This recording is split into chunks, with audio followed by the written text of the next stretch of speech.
Is this the end of Harry telling his story? No. I'm going to read you why I think no. It's the last paragraph of the last page of this book. And to you, the reader, thank you for wanting to know my story in my words. I'm so grateful to be able to share it thus far. Those two words seem to suggest that we may be getting another volume.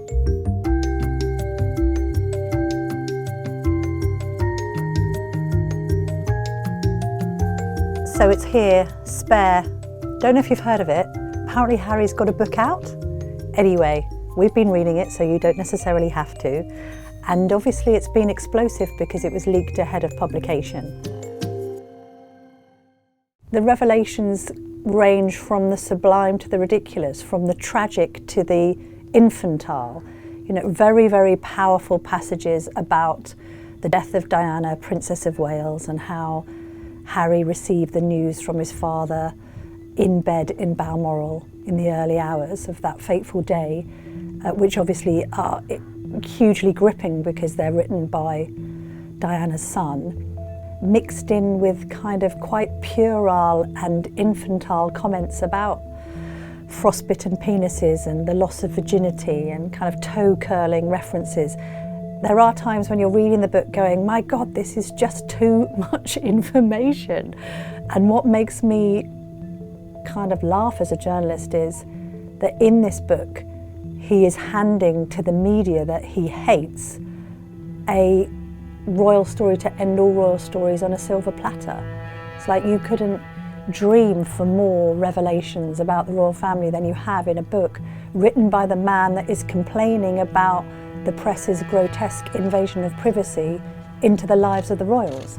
Well, he's invaded loads of people's privacy here, seemingly without any permission. The accusation will be, here are you invading the privacy of your most nearest and dearest without permission. That'll be the accusation. That would be the accusation. He knows that a lot of the people he's criticising, the King, the Queen Consort, Kate and William, aren't ever going to be in a position to do an Oprah Winfrey interview or with Tom Bradby or Stephen Colbert or any of these other people that Harry has spoken to and present their alternative narrative to say that recollections may vary. And by the way, anyone who's been covering this for the months and years that it has been since Meghan came onto the scene and Meg's It Happened knows that recollections may vary and knows that other people have very, very different interpretations of events. But Harry seems to think that because he's writing it and because he's recounting things that he either recalls directly or clearly his wife has told him happened, that they're definitely the truth. So it will be for readers to decide who they really believe.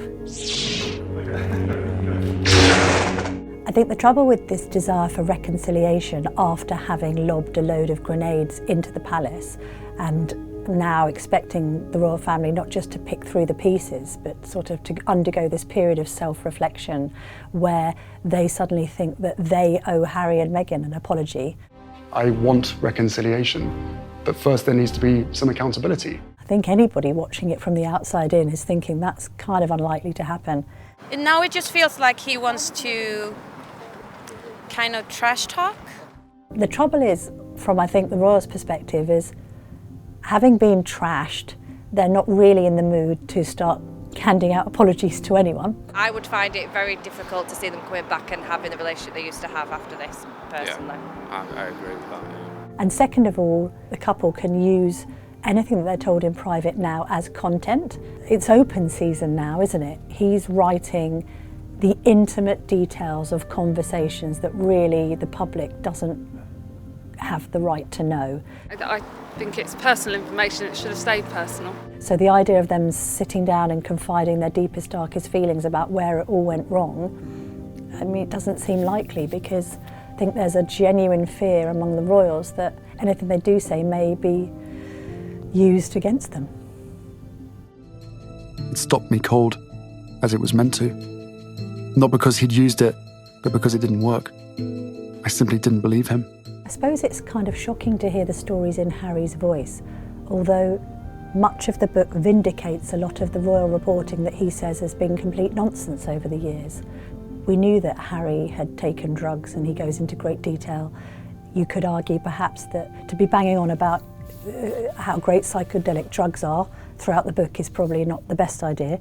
There's a fair amount of drugs, marijuana, magic mushrooms, cocaine. I mean, that's going to surprise people. Not least if he's a champion for mental health, but I digress. You've got this strange contradiction of a man who has a visceral hatred of the media, but then clearly can't resist being in the media, which seems remarkably oxymoronic. The stuff about the childhood that is new is obviously hearing for the first time, and I know he spoke to our own Bryony Gordon in a podcast about his feelings in the aftermath of his mother's death and whether or not he should have walked behind the coffin, but to hear him speak directly to that is obviously hugely revelatory and fascinating. This is him arguing that he's entitled to tell his side of the story, but the attacks on the likes of the King and the Queen Consort and the Prince and Princess of Wales leave the reader in no doubt that this may be about his truth, but it's also about revenge. There is resentment throughout the book at him being the spare to the heir. It vindicates this suggestion that the Sussexes felt that they weren't on an equal footing with, at the time, the Duke and Duchess of Cambridge, as they were known. Do you ever have disagreements about things? Oh, yes. The interesting thing is him saying that the media and the palace were pitting both couples against each other. What's clear in the book is that Harry and Meghan were pitting themselves against the Cambridges, that they felt that they didn't have as many privileges and that their house and accommodation wasn't as nice. In the book, there's a lot of accusation of the palace and particularly William and Kate's attitude to Meghan, parroting the media's. He's basically saying, well, the media turned against Meghan and so did William and Kate. But the timing is out. Kate and Meghan are having issues as far back as February 2018 before they did their Fab Four forum for the Royal Foundation. Well, back in February 2018, that was before the couple even got married, the press was highly effusive about Meghan. There was no negative dialogue. So what you get from the book is actually William appears to be one of the first people who decided he didn't really like Meghan really early on. That must have been dreadful for Harry, who is clearly besotted with his wife, to accept. It wasn't done in the wrong way, but it was just...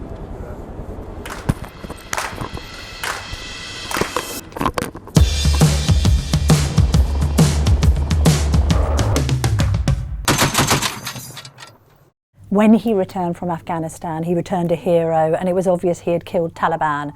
And I think there were even front pages saying, he's killed the Taliban, yay, go him. But I think there is a difference between somebody returning from a war zone at a time when the Taliban had effectively been beaten, to talking about having killed 25 Taliban when the Taliban are now back in power in Afghanistan. Also, it seems juxtaposed to his clear fear for his own safety and that of his wife and children, that he now seems to have placed them in a bit more jeopardy. And that's just not me saying it. I'm not a security expert, but I've spoken to former head of royalty protection, Di Davies. I've spoken to Diana's former bodyguard, Ken Worf, and they're saying, look, these comments don't just make him less safe and his family and the royals, but also the public. There's a major royal occasion taking place this year. It's the coronation, and these comments appear to have put a bit more of a target on the royals' backs. There seems to be this argument about therapy and its effect on Harry. He seems to be trying to exorcise demons and think that the way to do that is to blame everyone else for everything. If it was my family, I would have preferred my brother or sister to call me. Perhaps one theme of the book and the interviews is this complete lack of accountability. Me and I does a lot of heavy lifting in Harry and Meghan's conversations. They talk about themselves a lot. They are the centre of their own story, the centre of their own truth. There seems to be little regard for the mental health of the people that they are criticising. And it seems perhaps as if Harry thinks the solutions of his problems are to blame others.